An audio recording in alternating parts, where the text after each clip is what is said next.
Շուշիում ճանապարհների բարեկարգման անհրաժեշտությունը զգացվեց հատկապես վերջին 2 տարվա ընթացքում։ Մի քանի կրթօջախ է տեղափոխվել այստեղ եւ ամեն օր մոտ 2000 ուսանող դասախոս Ստեփանակերտից Շուշի են գալիս։ Մեքենաները դժվարությամբ են անցնում անբարեկարգ ճանապարհներով։ Ընտրներ էր առաջանում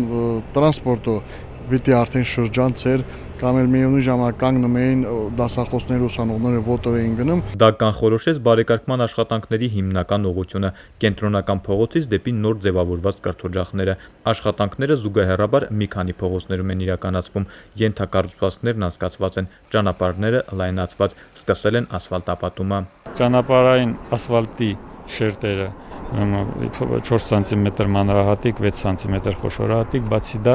4 սանտիմետր սև խիճ, որը նույնպես ասֆալտի դեր է կատարում։ Չես կարող անորակ աշխատես, ուղղակի քո աշխատանքը չեն ընդունել։ Պատասխանատուները ոչ միայն շինարարության որակին են հետևում, այլև որ չխախտվի քաղաքի պատմական դիմագիծը։ Ճանապարհների գրեթե ողջ երկայնքով ձգվող եզրապատերը Շուշիի ավանդական քարով եւ ավանդական շարվածքով են կառուցել, ճանապարհները դարձնելով բարեկարգ եւ աչքի համար հաճելի։ Իհարկե մի քիչ թանկ է,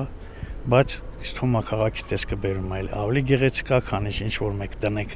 բետոնով անեք կամ սվաղեք։ Այս փուլում Շուշիում նախատեսվում է շուրջ 25000 քառակուսի մետր ճանապարհ ասֆալտապատել, 15000-ը մինչև տարեվերջ։ Պատվիրատուն քաղաքաշինության նախարարությունն է, ծրագիրն իրականացվում է պետական միջոցներով։ Նորայր Հովսեփյան, Բենյամին Ղարախանյան, ժամը լրատվական։